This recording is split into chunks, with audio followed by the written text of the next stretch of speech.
మొదటి రాజుల గ్రంథము 21వ అధ్యాయము. అప్పుడు యెహోవా వాక్కు తిష్బీయుడైన ఏలీయాకు ప్రత్యక్షమై ఈలాగు సెలవిచ్చెను. నీవు లేచి షోమ్రోనులోనున్న ఇశ్రాయేలు రాజైన ఆహాబును ఎదుర్కొనుటకు బయలుదేరుము. అతడు నాబోతు యొక్క ద్రాక్ష తోటలో ఉన్నాడు. అతడు దానిని స్వాధీనపరచుకొనబోయెను. నీవు అతని చూచి ఈలాగు ప్రకటించుము. యెహోవా సెలవిచ్చినదేమనగా, దీని స్వాధీనపరచుకొనవలనని నీవు నాబోతును చంపితివి కదా. యెహోవా సెలవిచ్చినదేమనగా, ఏ స్థలమందు కుక్కలు నాబోతు రక్తమును నాకెనో ఆ స్థలమందే కుక్కలు నీ రక్తమును నిజముగా నాకునని అతనితో చెప్పెను.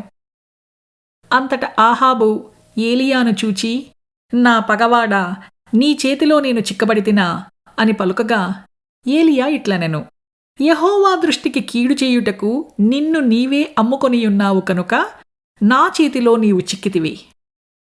అందుకు యెహోవా ఈలాగు సెలవిచ్చెను, నేను నీ మీదికి అపాయము రప్పించెదను. నీ సంతతి వారిని నాశనము చేతును.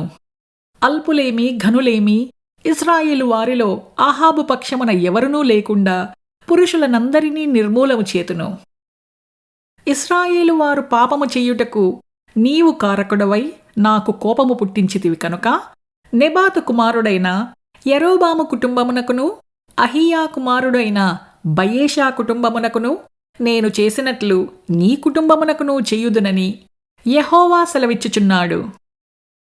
మరియు యెజబేలును గూర్చి యెహోవా సెలవిచ్చినదేమనగా, యెజ్రెయేలు ప్రాకారమునొద్ద కుక్కలు యెజబేలును తినివేయును. పట్టణమందు చచ్చు ఆహాబు సంబంధికులను కుక్కలు తినివేయును. బయటి భూములలో చచ్చువారిని ఆకాశ పక్షులు తినివేయును అని చెప్పెను. తన భార్య అయిన యెజబేలు ప్రేరణ చేత యెహోవా దృష్టికి కీడు చేయ తన్ను తాను అమ్ముకొనిన ఆహాబు వంటివాడు ఎవ్వడునూ లేడు. ఇశ్రాయేలీయుల ఎదుట నిల్వకుండా యెహోవా వెళ్ళగొట్టిన అమోరీయుల ఆచార రీతిగా విగ్రహములను పెట్టుకొని అతడు బహుహేయముగా ప్రవర్తించెను. ఆహాబు ఆ మాటలు విని తన వస్త్రములను చింపుకొని గోనెపట్ట కట్టుకొని ఉపవాసముండి గోనెపట్ట మీద పరుండి వ్యాకులపడుచుండగా యెహోవా వాక్కు తిష్బీయుడైన ఎలీయాకు ప్రత్యక్షమై ఈలాగు సెలవిచ్చెను. ఆహాబు నాకు భయపడి వినయముగా ప్రవర్తించుట చూచితివా?